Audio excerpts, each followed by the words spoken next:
Hey everyone, it's Volker here from Night Owl Films. Welcome, thanks for tuning in. So today I want to talk about film producing from a psychological perspective. Now, I was recently watching a YouTube video and a film producer tried to explain this, so I'm going to try and paraphrase because it was quite deep. So when you watch a film for the first time, you create an emotional attachment to it. And it could be you just enjoyed a particular scene, a particular line, some music. It could be anything in the film that you enjoy. And you then, possibly, 9 times out of 10, rewatch that. You then talk about it, spread word of mouth of how good it was. Someone else might watch it from your recommendation. You might post it online that it's really good to watch. Every time you do that and someone else watches it, that film is then given the opportunity to create another lifeline. You've got a lot of franchises out there, just to name one or two. Star Wars, Harry Potter, Lord of the Rings, Scream franchise, the Marvel films. There's countless franchises out there. Every single time someone watches those films and they like them and they support them, they are giving the film the opportunity to grow. Now, people are probably thinking, well, that's so damn obvious. We need to take a step back and observe that from a business point of view, however. Now, when you release a film into the world, it's going to be seen. If the film's good, it'll be talked about and picked up. If it's not so good, well, that's a different story. But when a film is good, you create a positive journey for it because people are going to recommend it. It's going to be filtered down through the generations. You're going to recommend it to your kids, to someone else's kids, to your work colleagues. Every time someone else watches it based on your recommendation, you are giving that film the opportunity to give it more oxygen, more fuel, give it the heartbeat it needs to keep beating.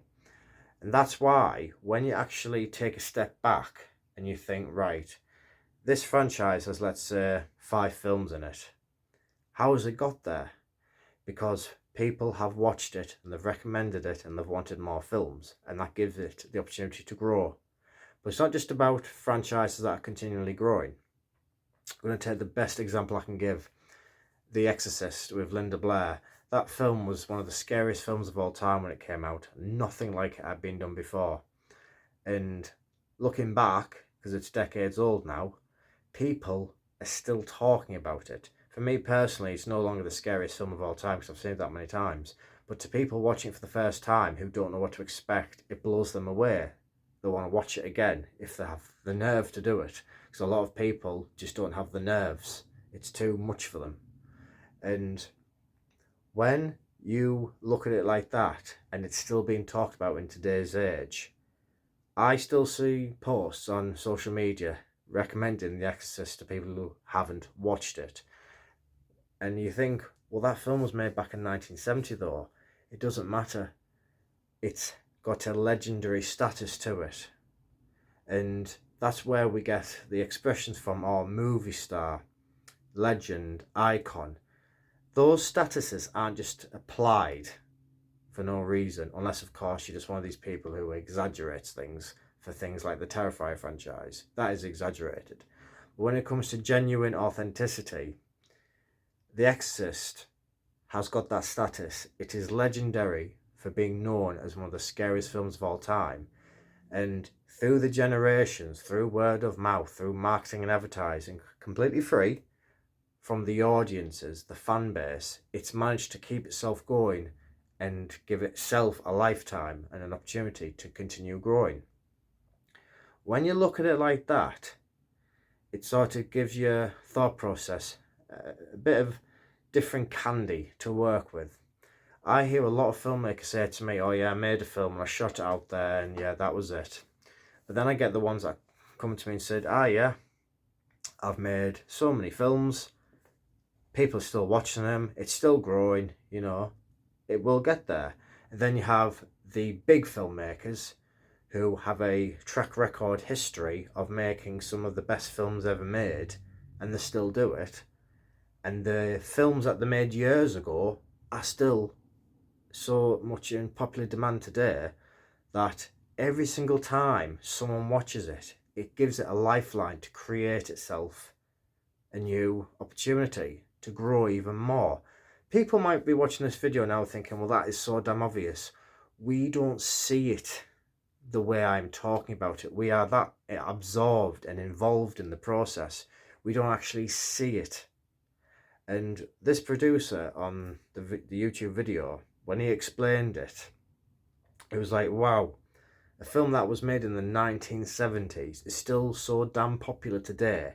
Not because it was recently released, because when it first came out, the lifeline, the opportunity to just keep going was given to it by the fan base. And they've carried it on, they've passed it down from generation to generation. And that is super cool in my opinion. And you always hear people say, well, why is the reboots, why is the remakes, why can't they just leave it be? Yes, there is some franchises out there and some films that don't necessarily need a remake or a reboot. But a producer's job is to produce and create either a remake, a reboot, or something fresh. It's to get a good story and to get it out there into the world and to make a business from it. And when you look at it from this point of view, how long can that film last? How long will it be popular for? Will enough people watch it to give it the platform to let it build itself? Those questions are not easy to answer. But when you're a producer, I am not a producer, but when you are a producer, I can imagine those questions come with risk and reward. As you see on Dragon's Den, they've got to think, right, I've got a project in front of me that's never been done before. What's the risk? What's the reward? Who is involved? Any A-listers? Any really good directors? Any top producers? Is it worth the money? Is it going to be worth giving it the opportunity, the lifetime to grow? And there are some franchises out there that have proved it. Star Wars, Harry Potter, Lord of the Rings, even Twilight, the Chucky series, Scream series. They have all proved to be successful with that many people that have carried on from generation to generation, because us as viewers, as an audience, have given it that lifeline, the opportunity to grow. And when you think of it from that angle, it's not just the case of, oh yeah, we'll make a horror film, shut it out there, we won't become rich, but see what money it makes, see if we become famous. When you think of it like that, you will not get very far. When you make a film, it's got to be something so awesome, filled with wonderment, emotion, make a connection with the audience, that they will naturally fall in love with it. As many of us do with films, they will go back and rewatch it, giving it another lifeline. They will then recommend it to someone or post about it online, and it always gives the film a lifeline, the opportunity to grow. When you think of it like that, there is unlimited possibilities, but ultimately you've got to do it the right way. And when you do it the right way, who knows? The outcome could be brilliant, could be marvelous. Not all the time, obviously, but when you think, you know what, I'm going to make a film, I'm going to put it out there, make a film that generations will want to watch over several decades of years. You will all have your favourite films, your favourite franchises. You will all know by now exactly what scene or what actor or what song you enjoy the most about that franchise or that film.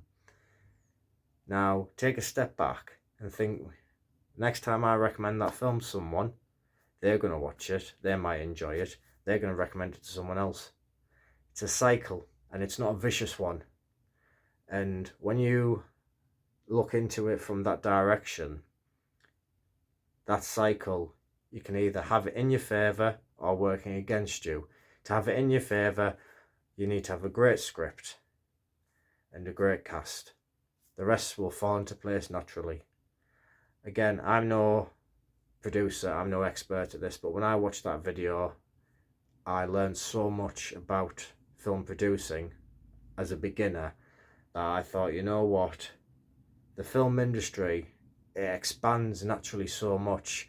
We are that mentally and physically involved with it, we can't even see how we help and contribute to a film's success naturally. Thanks again for tuning in. I hope this video has been helpful.